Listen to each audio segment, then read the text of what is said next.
Week 12 is here. We got the Steelers and the Brownies. Let's talk some football.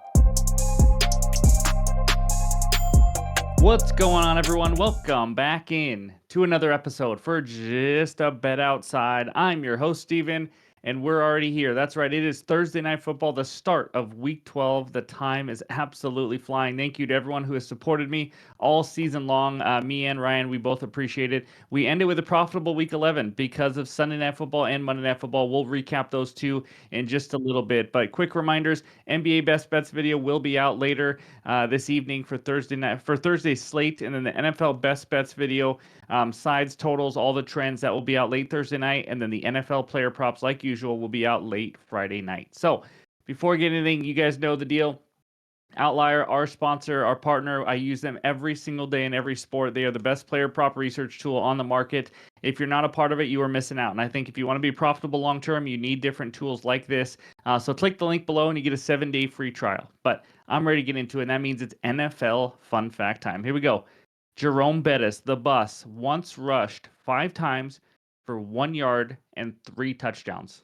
That is absolutely crazy. But in this video, we're going to recap Sunday and Monday Night Football, and then we're going to talk Steelers and Browns and give you my best bets, and I have a parlay for Thursday Night Football. That's right, and we'll finish it with the recap. So hit that like button if you haven't already. Leave a comment below. It continues to help this channel grow as we are all now on our way to 33,000 subscribers. If you're new, hit that subscribe button. Appreciate all the support. Again, Discord link is below. It's completely free. We talk sports every single day and have a ton of fun. A lot of smart people in there as well. So let's get into it, and that means it's recap time. All right, there it is. We finished Week 11 strong with a 3-1 on the 2 primetime games. Sunday Night Football, Chargers money line, big lead at halftime, and absolutely choked it away. Part of the handicap was that the Chargers have been finding ways to win, and the Bengals find ways to lose, and they sure did, thanks to some missed field goals. But Chargers get it done. Gus Edwards did not get a touchdown, though. That was a quarter unit sprinkle there. And then Monday night, 2 first quarter cashes. Texans team total over 12.5 in the first half. They got that easy. The first 3 drives, the second one, they should have kicked a field goal. They went for it on 4th down, but the first and the third drive ended in touchdowns. The Cowboys are absolutely horrendous. And Joe Mixon was the reason they got a touchdown. He had a long touchdown run early in the game. You got to love those early cashes, and then you can just enjoy the rest of the game. But there it is, 3-1. As you guys know, we had a rough Week 10, so we're digging out of that hole, but we're only down 0.65 units now, so we're right around break even after 11 weeks.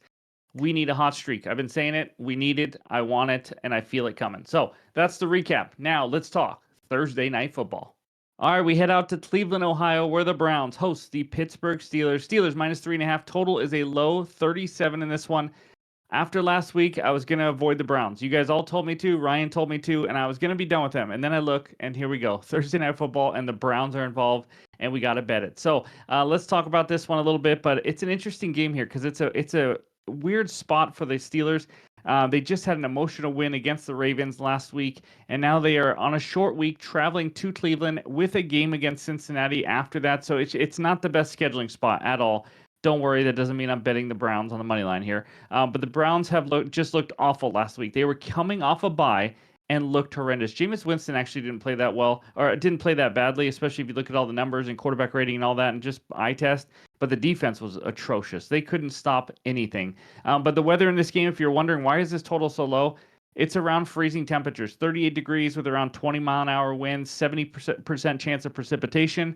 You're welcome for the weather report, but that's why you're getting a low total in this one. So injuries, nothing huge here. Denzel Ward was questionable for a while, but he's going to be playing. He's going to be fine. Browns left tackle Jedrick Wills is out. They also lost right tackle DeJuan Jones. I think he broke his leg last week. And then Steelers linebacker Alex Highsmith is out as well. But against the spread numbers, Steelers tied for number 1 in the league, 8-2 against the spread, 4-1 ATS on the road. Browns 3-7 ATS, 1-4 ATS at home. That's all the info I got for you. Here's the deal. I got a half unit play for you, and then I have a Thursday night football parlay. I don't usually do parlays, but we're going to have some fun on this one. So this first one, though, my half unit play, Najee Harris, over 66.5 rush yards at minus 113 on FanDuel, just like NBA yesterday. I wrote this into Discord, wrote my notes, 63.5, and sure enough, all the books are now 66.5.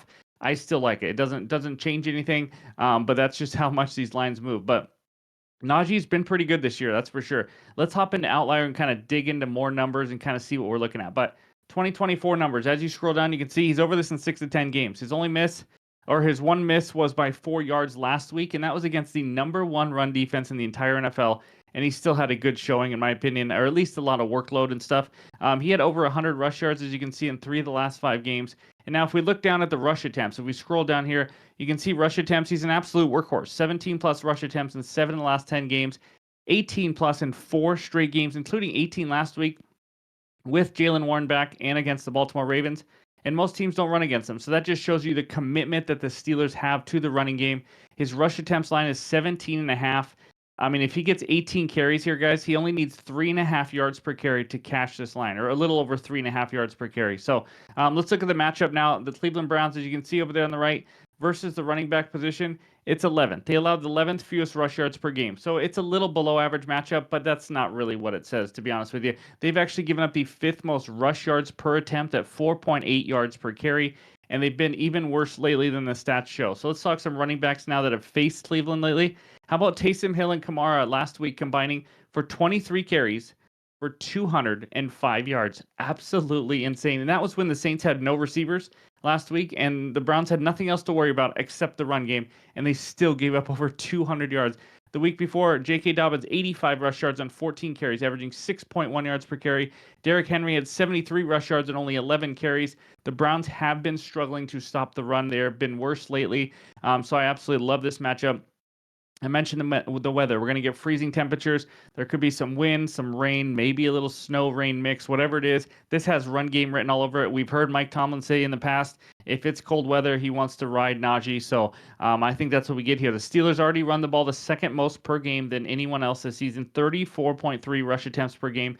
Even if Jaylen Warren gets some yards or some carries, I still like Najee to get 17, 18, 19 carries here in this one, maybe even more. But the number is just too low in my opinion for Najee. So give me Najee over 66.5 rush yards. That is my first best bet for a half unit. And now let's talk a little quarter unit parlay here. Thursday night football parlay plus 383. Give me Jaylen Warren over 13.5 receiving yards. This Steelers on the money line, and Cedric Tillman 40 plus receiving yards. Again, it's a quarter unit sprinkle for me, but let's just talk briefly about these. Jaylen Warren over 13.5 receiving yards. He's back, obviously, but bad weather here. I could see a few screen passes going to Jaylen Warren.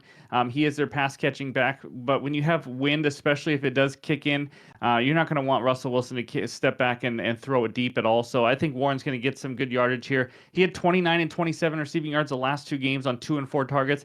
He may only need 1 catch for 14 yards. That's really all it might take with how explosive Jaylen Warren can be. So Warren over 13.5 receiving yards. Cedric Tillman, 40 plus receiving yards. We've cashed him earlier this year. He's been Jameis's number 1 go-to guy since Cooper left. He's hit this mark in all 4 games without Amari Cooper, averaging 75 yards per game in those 4. He's been absolutely crushing it. He has 40 targets in his last 4 games. That's right. He's averaging 10 targets. Steelers 18th in yards allowed to the wide receiver position, so pretty much an average matchup there. But 40 plus, I think he's in the mid 40s or higher 40s right now for his original line. I think he probably gets 50 plus, but we're going to say 40 plus for this parlay. And the final one, the Steelers on the money line. The Brownies absolutely stink. This is a tough spot. I do understand that. This could be one of those games where it's a divisional game. The Browns, compete. I just need the Steelers to win by 1 point. That's all I need. But in the weather spot and everything, I just like the Steelers here in this one. Browns, they will struggle to protect Jameis. Hopefully they can protect him enough to get Cedric Tillman 40 yards, obviously. But they're down 2 starting tackles, and they've already been struggling on the O-line. Pittsburgh knows how to pressure quarterbacks. We all know that. And the Browns run game. I bet Nick Chubb last week, and we lost that bet because, well, some of it was just game script. He fell just short. And they stopped running the ball. But their O-line, if you're going to run against anybody, the Saints are a great team, and they still couldn't do it. They're just not opening up enough holes. That's just the bottom line. They're just not getting it done. So I just think that's going to struggle as well. I think we see it grinded out. It might even be ugly, but give me a Pittsburgh win here as the third leg. They are the better team in every aspect. So Jaylen Warren over 13.5 receiving yards. Cedric Tillman 40-plus receiving yards. Steelers money line, quarter unit. A fun little Thursday night football parlay, hopefully to kickstart us into the weekend. But that's what I got for Thursday night football. Before we get out of here, let's check out the recap. All right, there it is. Najee Harris over 66.5 rush yards, minus 113 for a half unit and a quarter unit little parlay. Jaylen Warren over 13.5 receiving yards. Cedric Tillman 40-plus receiving yards, and the Steelers on the money line. Let's get a nice plus 383 winner there. Any added plays will be in the pinned comments on X and on Discord. Thank you guys for watching. As always, really appreciate the support. If you haven't already, hit that like button. Again, NBA video coming out later this evening for Thursday's slate as well. But hope everyone has a great one. We'll talk to you soon.